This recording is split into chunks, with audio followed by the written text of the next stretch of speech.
What's up, everybody? Whether you're watching this on YouTube, if you're watching this on your favorite podcast service, or if you're watching this on Twitch Live, this is going to be a sort of pilot experience for some sort of podcast that I've been thinking of doing for a long time. I've always wanted to do this. I've always wanted to sort of give you my opinions and thoughts on what is going on in the gaming world right now. So, a lot's happened in the past week or so. So I'm going to be focusing mostly on the PlayStation event, which has just happened. I'm going to be talking a bit about Dead Space Remake and some other things. So, and a bit about what I've been playing as well throughout the week. So, why don't we start with that? Let's box that off before we do anything. So, what have I been up to? What have I been playing? So, I've been playing quite a fair amount of older games recently. I've been trying to make my way through the Final Fantasy series, and the one I've been playing very recently is Final Fantasy X, which is on this side, not this side. So yeah, I'm going to be putting a few images up here for the visual viewers here. So yes, Final Fantasy X. This game came out, I want to say around 2000, 2001, 2002 maybe. And I remember renting this game out. The only one I'd ever played before this was 13, or obviously it was after it when 13 came out. But I rented this one out, and I think I played about 10 minutes, and I think I got stuck on one of the first bosses, and I never played it again. I took it back. So recently, over the last year, I actually started playing from 7 onwards. So I finished 7, finished 8, finished 9, and finished 10. So, well, I haven't finished it yet, but I'm currently playing it. So, yeah, I've put about 50 hours into it, and I think I'm getting towards the end of the game. I would say this is definitely my second favourite out of the ones I have played. So 7 is up there, and then this is 10 as well. So I didn't really like the combat system in 8, and 9 was good as well, but I don't know, something about it just wasn't as good as the sort of themes in 7 and 10. So 7 has been really fun. I absolutely hated the way you leveled up when I first started playing. I had no idea what I was doing with this whole sphere system where you have to it's kind of like playing a board game like chess. You get an ability point and you have to move around the board to select where you want to level up, whether it be your attributes in stamina, magic, or health and stuff like that. So at first, I didn't have a clue how it worked, and I hated it. But now I'm addicted to it. I love grinding out these enemies just to get the next step on the board, really. So yeah, I've been really enjoying playing Final Fantasy X.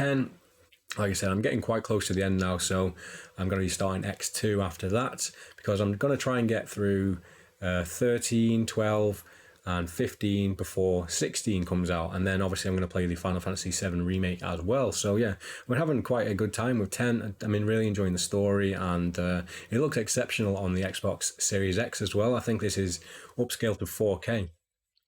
Shame it's not 60 frames, but with a turn-based game, you don't really need that. So yeah, I've been playing Final Fantasy X and really enjoying it. Other than that, I normally have about 5 games on the go at once, which is it's not the best way to play games when you have to keep going between systems and TVs. And I've been playing through the Assassin's Creed Valhalla DLC, Siege of Paris. And just today, actually, I got the sort of platinum for it. I got all of the trophies. And yeah, I've put 170 plus hours into this game total, not just the DLC. But yeah, I've really enjoyed it. I mean, there's been a fair few bugs throughout the experience, but I really have enjoyed the sort of the world and the whole Viking theme of it. And this one takes place in Paris. So it's probably taken me, I'd say, 10 to 15 hours to get all it done, maybe a bit less. And this one feels more like it's just an extra story arc. And there's a lot of cool pieces of armor and stuff in this one. You can play as like a Grim Reaper outfit, which is really cool. You get new scythes. There's what else is in this one?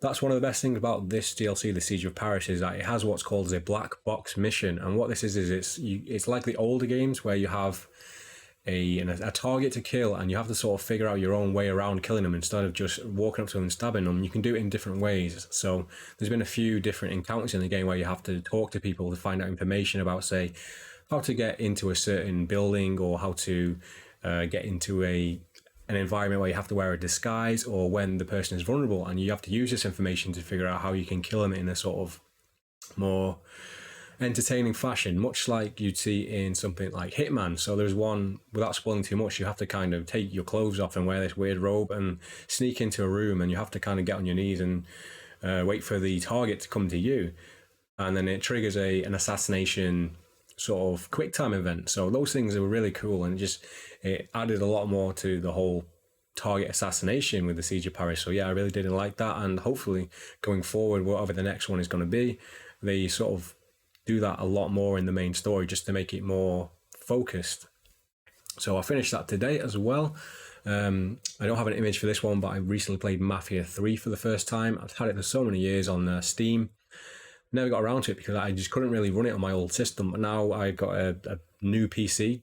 Basically, it's got a 3080, so I can actually run that game. And I had a hell of a lot of fun with that game. I'd recently played the Mafia Definitive Edition, the remake of the first one. And I've honestly got to say that I think 3 is my favourite. The character of Lincoln Clay is much more interesting than Tommy Angelo in 1 and what's the dude called? Vito Scaletta in 2. And Vito is actually sort of a main character in 3 as well. But yeah, great soundtrack from the 70s, great sort of city vibes. It's set in New Orleans. And yeah, really enjoyed it. Played that and all the DLC. And can't wait to see what they do next with Mafia 4. Hey Scott, how's it going? I'm gonna lose my voice doing this whole podcast thing.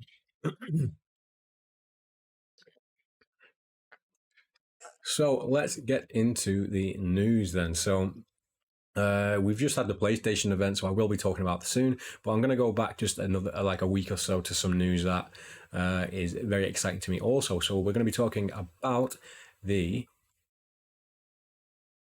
Oh, let me just get rid of this picture. I haven't really worked out the kinks of how to sort this out just yet.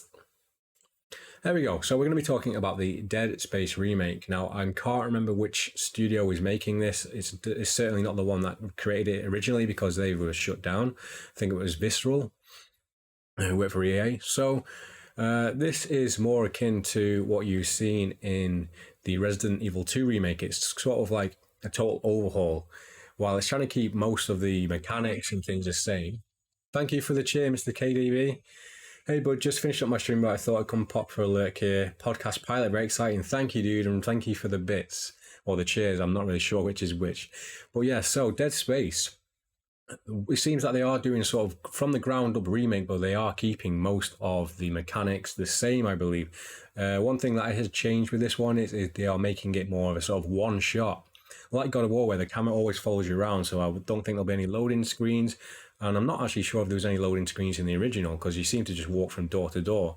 I think you did get on a tram, which took you level to level, but this one seems to be all sort of one shot, so that should make it a bit more cinematic. They had an event recently where they showed off gameplay from it as well. And it was very early alpha, and they said they've only been working on it for a year, but it looked incredible. So that shot there is from the, I think it's probably a CGI trailer, but there was a gameplay trailer, and it looks amazing. The lighting and the atmosphere looks incredible.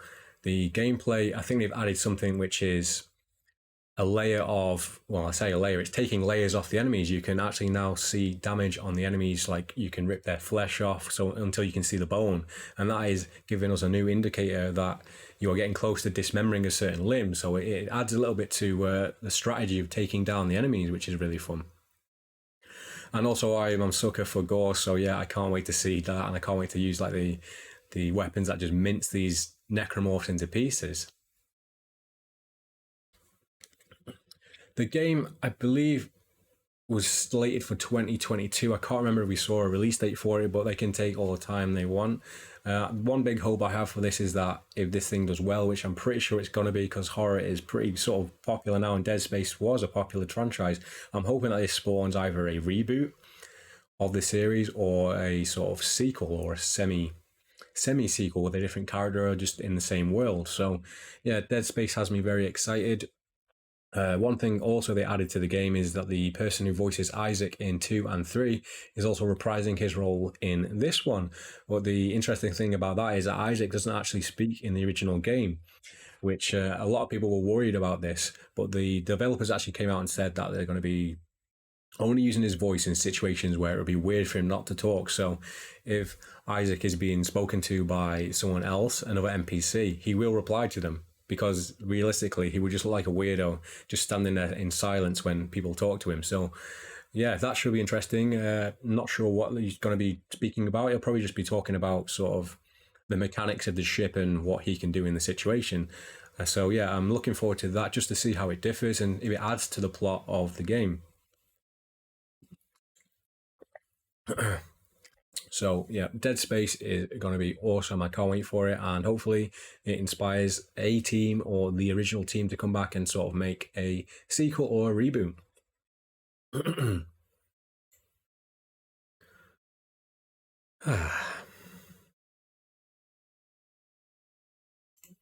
So next up, we're going to be talking about Alan Wake Remastered. Now, this was sort of leaked earlier in the week by, I think it was the Epic Game Store, accidentally posted up a link or something along those lines that people knew that this was going to be revealed or coming out soon. So I absolutely love Alan Wake, the original. It's one of my favorite games of the 360. And I'm a huge Stephen King fan. I'm a huge fan of Twin Peaks. And this game perfectly blends those two things. And yeah, really excited for this remaster.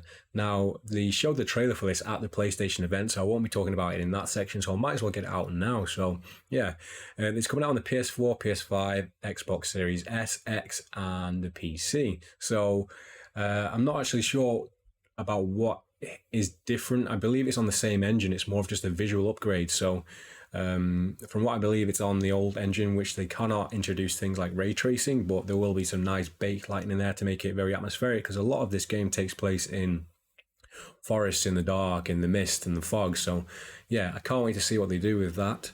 The trailer did show off a fair bit of gameplay as well as the locations and cutscenes, and it does look really cool. At first, I couldn't really notice too much of a difference in it, but the character of Alan Wake, his model, has been changed to be more like the actor from the cutscenes and from the sort of what they call the cardboard cutouts you see throughout the game, and the prequel TV show Bright Falls, which was really cool actually. So if you haven't checked that out, go on YouTube. I think it's called Bright Falls. It's a really awesome sort of TV miniseries. But yeah, from what else I saw recently as well is that they are working in the DualSense functionality with the PS5 controller with it, where I think if you hold the controller down, the triggers down for the flashlight, the harder you pull the trigger down, the more bright the light will be. So you should be able to kill enemies quicker by more pressure you put onto the DualSense. Now, that seems cool to me. I'm wondering if there's any motion controls in there as well. I think it'd be cool if you had to like sort of shake the batteries to make the light come back on or something like that, or how the lights work. But yeah, I'm just glad to see it's getting some kind of dual sense functionality. I'm still not quite sure what I'm going to play this on, if I'm going to play this on PC or if I'm going to play this on the consoles. It all comes down to a lot of different factors. With me, I kind of like to wait to see it come out and see which version has sort of the best experience for me. So PC obviously will be the one with the better graphics and performance, whereas if you play it on the PlayStation, you'll get the DualSense, but it might also have better performance on the Xbox. So for me, it's a juggling act, usually when I'm trying to pick where I want to play a game. So we will see. And that actually comes out on October 5th, I think, which is in a few weeks. So very exciting. Not sure if I'm going to pick it up day one, but I will definitely be playing it again soon, because I did actually put a playthrough of the original up on the channel last year. So yeah, Alan Wake Remastered, can't wait for that. And hopefully, like I said with Dead Space, this is going to sort of get some cash involved there, get some people buying the game, and show how many people want an Alan Wake 2. So yeah.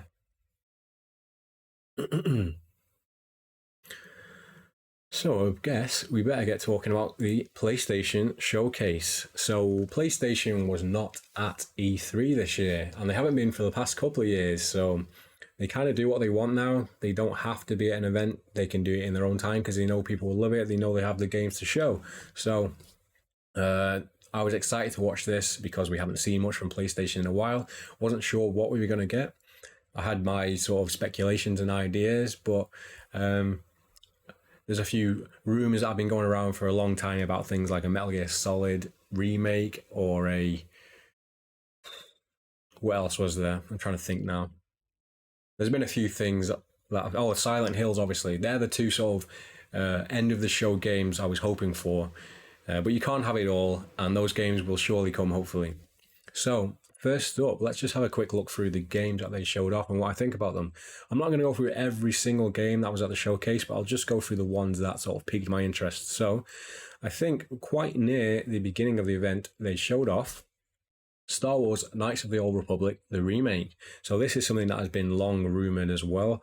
I think it's very, very early in development. I don't think they've actually got anything to show the game.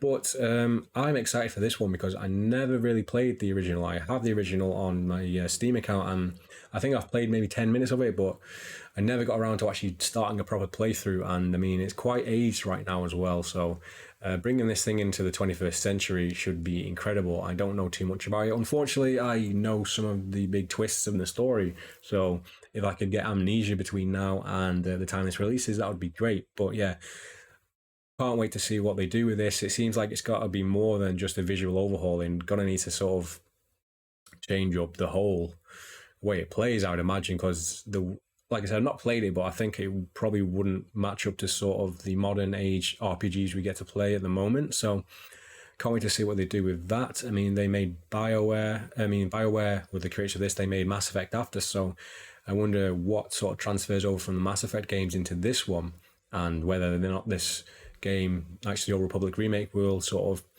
show us any of the features that's going to be in Mass Effect 4. So yeah, excited for that, but I'm not expecting to see this for a good 2 or 3 years. Next up, we have a new IP, I believe, called Project Eve. Now, no idea what this was when it first came on. My very first thought was that it was Bayonetta, but we were sure. Soon enough, we were proved wrong that it wasn't Bayonetta, because this is a new character, and this game looks like a sort of hack and slash Ninja Gaiden Bayonetta type of game, Devil May Cry even. And what really drew me into this one is the enemies in this game. The enemies and bosses seem to be very body horror inspired. There's a lot of gore and a lot of weird mechanical limbs connected to flesh and rotten teeth and all kinds of things. So yeah, this one is, I'm guessing, a PlayStation exclusive, but I do really enjoy those types of games. I still haven't gotten around to playing Devil May Cry 5, but I did play Bayonetta 1 and 2 and absolutely love those. I think those were actually better than some of the old Devil May Cry games, which we're still waiting for Bayonetta 3, but I think this could fill the gap as long as it has really fast-paced action and the performance is fast. I can't wait to play this one. I'm not sure if I'll pick it up at launch, but it's definitely something I'm interested in, mostly because of the enemy designs in the game and just how sort of fluid it looks and how, yeah, just gory and violent and bizarre. So that is Project Eve. Next up, I want to talk about Tiny Tina's Wonderlands, the Borderlands spin-off. I still haven't gotten around to playing Borderlands 3, which I definitely will do at some point, but this is sort of based on the original DLC for Borderlands 2, which was Tiny Tina's Dragon Keep, I think, something along those lines. And it was basically a Dungeons and Dragon inspired DLC for Borderlands, taking place in a fantasy world with dragons and skeletons and all kinds of things. And I really enjoyed that one, and getting to see this in its whole game will be really fun. Lots of weird weapons and magic spells and colourful, bright enemies. And yeah, the trailer really sort of got me interested in just getting into this world and seeing all the references to different types of fantasy. And I've also got the song from the trailer absolutely stuck in my head, which was from Baby Metal. I think it's called Gimme Chocolate, and I can't get that song out of my head. So yeah, very excited for this. I think that comes out early 2022. So I've got a bit of time yet to finish up Borderlands 3. Forspoken. Now, this is a Square Enix game, and I believe this one was first released at the first PlayStation 5 event, and it didn't really have a title, I don't think, or maybe it did, but a lot of people speculate that this one was going to be a Final Fantasy game. And what it seems to be is you play as a female protagonist who is from our world, who is like drawn into this fantasy world where she has to learn magic and take on dragons, much like Wonderlands, I guess. But this one seems to be a very stunning game with all these cool spells. You can see from the shot right there, she's using a freeze spell, and just like the particle effects and things on that looks amazing. The world looks amazing. I can't remember when this one is out, but I believe it's not too far away. It might be spring 2022. And I'm very interested in this one. It seems like a cool new IP, which has some legs for maybe even a good franchise down the line. So that is Forspoken.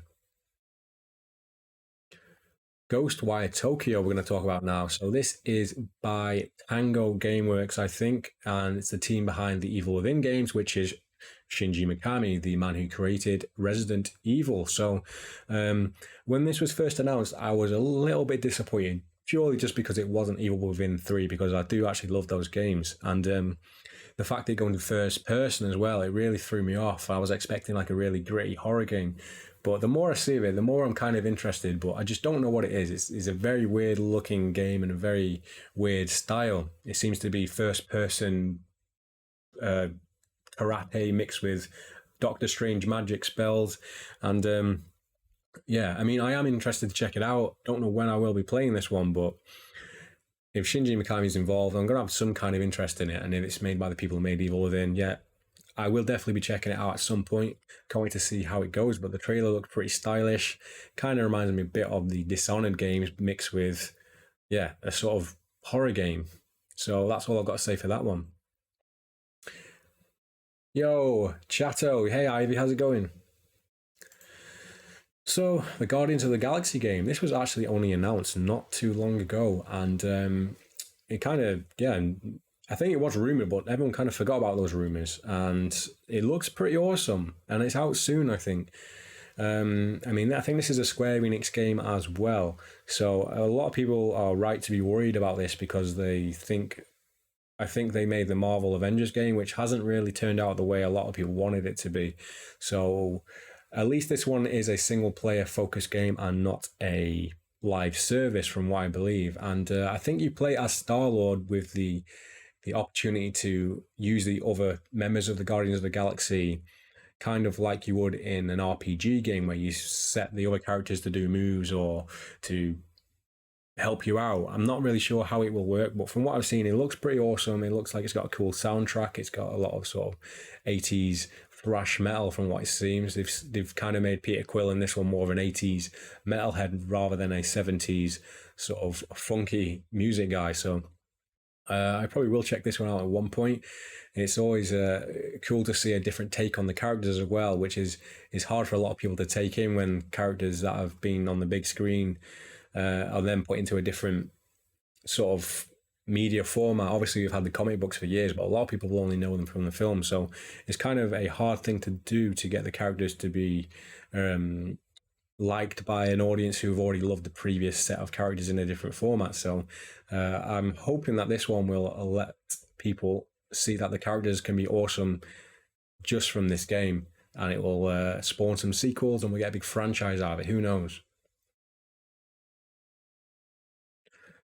So we got the Uncharted Legacy of Thieves collection coming to PlayStation 5 and PC. So Uncharted is coming to the PC. So I think there are rumors that the whole Uncharted saga is coming to PC. That's 1, 2, 4 plus Lost Legacy. So I hope that happens because I would like to play those games again on the PC. But yeah, this is remastered apparently. And from the trailer, I couldn't really tell what is different about it. I imagine it's probably going to be 4K, hopefully, and 60 frames a second. I don't know if they're going to have any more sort of updated textures or anything, but in total honesty, these games don't really need that because they are stunning even on the original PS4.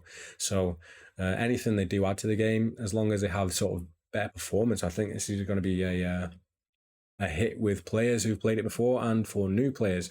My only sort of worry about this is that we have to actually buy the games again.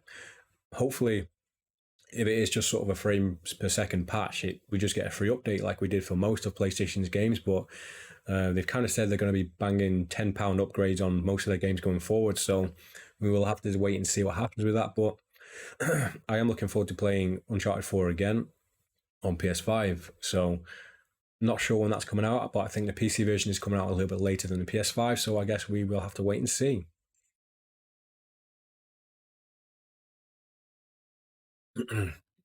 Wolverine, made by Insomniac Games. Insomniac Games seem to be cranking out these games, working on 2 or 3 big, massive games at once. I think it's been confirmed to be a PlayStation 5 exclusive now as well. So, yeah, Insomniac, the guys who made a Spider Man game, which was awesome, are now working on a Wolverine game. So, this brings up so many different questions here. What is it going to be like? I can't quite picture a open world Wolverine game. I don't know why, it just doesn't seem the fit. So I wonder if this is more of a hack and slash game. It's hard to imagine an open world game where you play as Wolverine because he would just be going around murdering people with his blades unless it's in a confined environment. But I know that Insomniac can absolutely smash this, and I really look forward to it. They've really done a good job with the combat in their game, so whatever they're going to do, I'm pretty sure that the combat of Wolverine or Logan is going to be awesome. Hoping there's a lot of gore in there, I'm not going to lie. Scott in the chat says, so excited for Wolverine, hope it's more story driven. Yeah, I think they will, because Insomniac have done a really good job with the story of Spider-Man, so I think it will be a sort of first, like it'll be a story driven game, I think, but we don't really know much about it, and it could be very early in development. We might not even see that for another 2 or 3 years, but yeah, that was definitely a surprise. I don't think anyone really saw that one coming. As with this, Insomniac Games then announced Spider-Man 2. Now, my very first thought when this trailer showed up was we saw a sort of a lamppost being struck with lightning, and I thought it was going to be a new Infamous game. And then we saw Miles Morales and Peter Parker jumping around. So yeah, it was a Spider-Man 2 announcement, which I didn't think we were going to get so soon. The big thing about this one was the announcement of the villain. We see a sort of darkened alleyway where you can't see anything, but you can hear a voice, and I couldn't really think who the voice was. And my first thought was Kraven the Hunter. I don't know why. I think he had more of a sort of Russian or European accent. So there was actually a story in Spider-Man where Kraven the Hunter had the symbiote suit. So I'm wondering if they're going to be working that into this story. I think that one was called Kraven's Last Hunt or Kraven's Last Stand, and that was a really cool comic. But yeah, well, the voice then turned into Tony Todd, aka Candyman. His voice as Venom, which I think he's played Venom before. He might have even been the Venom in the movie. But yeah, Venom has always been one of my favorite villains in Spider-Man, along with Carnage. So we're getting to see a Spider-Man game which seems to be focused on the symbiote as a villain is going to be really awesome. It's not coming out till 2023, I believe, but I can wait, and I hope it's going to be good. I'm very sure it's going to be good, so can't wait for that. I'm not sure how the story is going to pan out between Miles and playing as Peter. The sort of the share between gameplay, are you going to play half the game as Peter, half the game as Miles, or is one of them going to get sort of taken out of action and you only play as Peter? There's lots of questions for this, but yeah, I can't wait to see it. I can't wait to see a PS5 version of Venom on the screen. And last but not least, they ended the show with some gameplay of God of War Ragnarok. Now, we knew this one was coming. This was going to be one of the big hitters of the show if they were actually going to show it. And they did. They went ahead of it, and it was gameplay and some cutscenes, but I guess all cutscenes are in-engine in gameplay if it's a one-shot. So it seems to be taking place a few years after the first one. Atreus is a bit older, and it looks stunning. It looks amazing. And what we've actually learned is that this is going to be the end of the Norse mythology as well. I mean, I was expecting a trilogy at least, but this is it. So we're getting a duology of Norse. So this is going to be the big end game for this. So we've got Ragnarok, obviously. We got Odin. We got Thor. We got Tyr. Everything about this game has got me hyped up. Some of the footage we saw as well, where Kratos is being dragged around in the ice by sled dogs, looks awesome. Just some of the vistas that we see. I think there's one shot in the trailer when he walks towards sort of like a cliff edge, and we see down, and there's all this lush environments. So yeah, God of War is going to be awesome. Not sure when it's coming out, but I will probably be there day one for this one because I really did enjoy the first one. I'm trying to think what else we know about this one. I think the developer, the lead dev, is not Cory Balrog anymore. He is the guy who made the earlier games, so that's going to be an interesting change, but I think they're probably still working together on it. Coming out on PS4 and PS5, so I'm interested to see how they use the DualSense for this one. I imagine the throwing the axe is going to feel pretty badass, and the sounds it's going to make. But yeah, that's all I've really got to say about Ragnarok. It's going to be amazing. The trailer looked amazing.